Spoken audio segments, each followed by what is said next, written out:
જય સિયારામ મિત્રો, all tips by Atmaram આ ચેનલમાં આપણે આજ વાત કરીશું આંતરડાની સફાઈ વિશેની 4 ટિપ્સ છે. એના વિશે આપણે વાત કરીશું. આંતરડા સાફ રહેશે તો કબજિયાત નહીં થાય, અને કબજિયાત નહીં થાય તો શરીર સારું અને નિરોગી રહેશે. તો એના માટેની હું ટિપ્સ બતાવું છું, એ જરા આપણે જોઈએ. આંતરડાને સાફ કેવી રીતે કરવા. નંબર 1, પુષ્કળ પાણી પીવું. દિવસમાં ઓછામાં ઓછું 8 ગ્લાસ પાણી પીવું જરૂરી છે.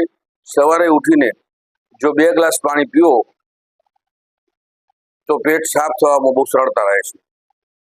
નંબર 2, ખારા પાણીનો ફ્લશ. મીઠા સાથે ગરમ પાણી પીવાનો સમાવેશ થાય છે, જે કબજિયાતને દૂર કરાય છે.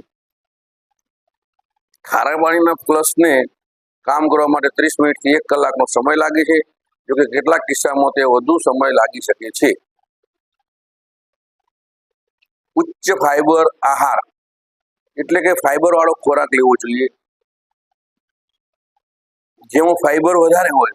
આ માટે તાજા ફળો, શાકભાજી ખાતા રહેવું. ફળોના રસને ગાળીને પીવાને બદલે ગાળ્યા વિના પીવો અથવા કાચા સમારીને ખાઓ.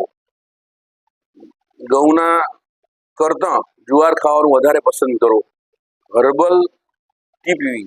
હર્બલ ટી એટલે એક પ્રકારનો કાઢો અથવા તો ઉકાળો. આમાં તુલસી, તજ, લવિંગ કે આદુ જેવી આરોગ્યની વસ્તુઓ પાણીમાં ઉકાળીને પીવાથી ફાયદો થાય છે.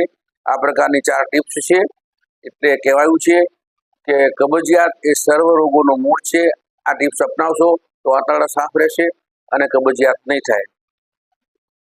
આ ટિપ્સ આપણે જે બતાવી છે એમાં કોઈ નુકસાન છે નહીં, પણ છતાં દરેકની પ્રકૃતિ અલગ અલગ હોય છે.